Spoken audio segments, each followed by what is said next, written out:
Знаете, о чем у меня в последнее время очень сильно болит сердце? О том, что я вижу очень много мужчин, взрослых и молодых, с потухшими глазами, без понимания своей миссии, своего призвания, предназначения. И эти люди даже могут что-то иметь, и машину, и семью, и детей, но нету вот этого огня, вот этого драйва, вот этой энергии внутренней рвать, метать, завоевывать, влиять, приносить какие-то вещи, откровения, влияния.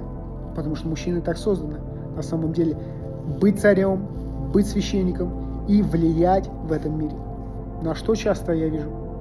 Люди с потухшими глазами ходят, бродят, не понимая зачем, почему.